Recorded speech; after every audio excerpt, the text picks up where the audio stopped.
자, 2013년 폐장을 앞두고 오늘 시장 전망해 보도록 하겠습니다. 네. 오늘은 동양증권 골드센터 목동지점 고윤기 연구원 연결돼 있습니다. 안녕하세요. 안녕하십니까? 네, 안녕하십니까. 고윤기입니다. 네, 코스피 연간 기준으로 따지면 참 눈물 나더라고요. 0.7%밖에 거의 제자리 걸음했습니다. 그래도 지난 거래일에 2,000선 회복하면서 선방하지 않았습니까? 정리 부탁드릴게요. 네, 맞습니다. 지난주 2,000포인트 다시 올라오면서 그다음에 양호한 모습을 보여줬는데요. 금요일 증시 같은 경우에는 배당 낙임에도 불구하고 코스피, 코스닥, 양시장 모두 상승 마감을 했습니다. 특히나 이제 코스피 같은 경우에는 이론 배당락 지수 감안할 경우에는 큰 폭의 상승 마감하면서 2,000포인트 위에서 마감을 했는데요. 미국 고용지표 호조세로 말미암아서 글로벌 경기 회복에 대한 기대감이 무르익었고, 그리고 연말 기관의 윈도우 드레싱 효과와 함께 외국인 또한 매수세에 가담을 하면서 상승 마감을 했습니다. 전일 배당락이기 때문에 전통적인 고배당주인 통신업종을 비롯해서 일부 배당 관련 종목들의 하락세가 눈에 띄었는데요. 그 외의 업종들은 양호한 흐름을 보여줬습니다. 코스닥 시장도 오랜만에 급등을 하였습니다. 외인과 기관 모두 동시 순매수가 들어오면서 시장을 이끌었는데요. 코스닥 같은 경우에는 올해 7월에 대주주 요건 관련해서 세법이 개정이 되었습니다.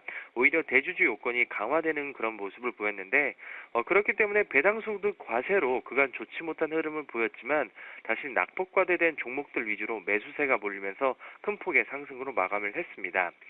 특징적인 종목으로는 미국 아마존의 한국 시장 진출 소식에 따라서 전자결제주들의 흐름이 양호했고, 대부분의 업종과 종목들이 견조한 흐름을 보이면서 마감을 하였습니다. 네, 알겠습니다. 자, 오늘도 물론 거래량은 한산할 것으로 보이지만 네. 오늘 마지막 거래일이다 보니까 윈도우 드레싱 효과는 오늘도 이어질 수 있지 않을까라는 희망을 갖게 되는데 오늘 시장 전망 어떻게 보십니까?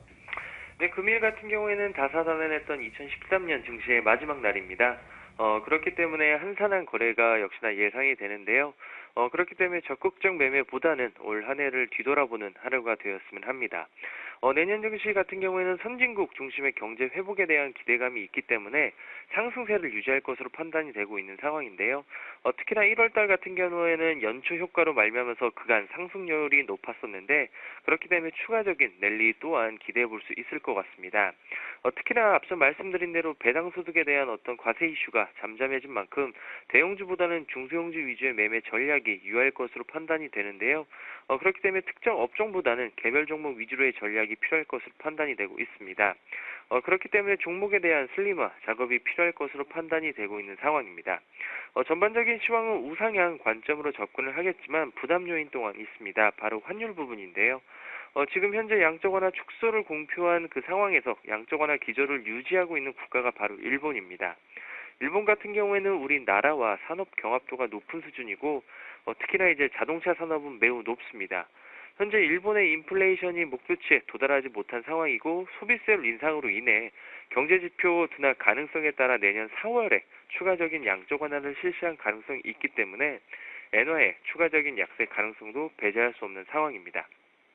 그렇기 때문에 엔화의 약세가 얼마나 빠르게 이루어질지 지금뿐만 아니라 내년도까지 지켜봐야 하는 상황인 것 같고요. 결론적으로 연초 효과에 따라 중소형 종목 위주의 적분이 용이하지만 엔화의 추이를 지속적으로 보시면 좋을 것 같습니다. 네, 엔화의 추이는 역시나 좀 주목을 해봐야 될 것 같습니다. 105엔선도 터치를 했기 때문에 부담이 안 될 수가 없죠. 오늘장 전략에 대해서 중소형주와 개별주라는 키워드를 이미 던져주셨습니다. 네. 구체적으로 전략 좀 세워주시죠. 네, 이번 주 같은 경우에는 특정 업종보다는 개별 종목 위주로 접근이 용이할 것 같은데요. 개별 종목들의 어떤 상승 모멘텀 관점으로 접근을 하겠습니다. 우선 LED 관련주들을 한번 보시면 좋을 것 같은데, 한솔테크닉스, 서울반도체, 루멘스 등을 필두로 해서 LED 관련주들을 보실 필요가 있을 것 같습니다. 산업통상부가 다음 달 1일부터 일반 조명료 백열 전구 생산 수입 금지에 따라서 LED 전구 교체 지원 사업을 추진할 예정이기 때문에 관련 종목들에 대한 수혜가 예상이 되고 있는 상황이고요.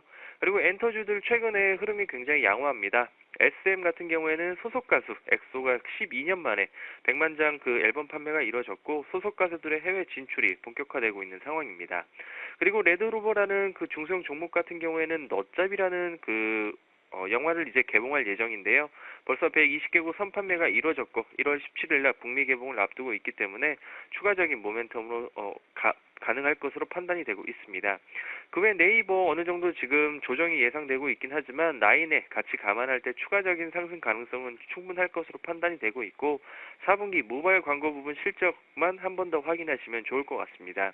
그 외 관심 종목은 이제 한국전력과 한국가스공사 그리고 내년도 그 디램 가격의 그 상승 사이클 초입을 앞두고 있는 SK하이닉스 그리고 낙폭과대된 종목 위주로 접근을 하신다면 LG그룹주 관련해서 한 번 더 보시면 좋을 것 같습니다. 네, 알겠습니다. 자, 개별 종목 이슈별로 상승할 가능성이 있는 몇 가지 종목들 짚어주셨습니다. 그 중에서도 좀 눈에 띄는 게 바로 이 황금어장, 저희 황금어장 시간에서도 제시가 됐었던 네, 이 레드로봇까지 눈에 띄고 있습니다. 자, 오늘 동양증권 골드센터 목동지점 고윤기 연구원과 함께 오늘 시장 전망해봤습니다. 고맙습니다. 고맙습니다. 네, 감사합니다.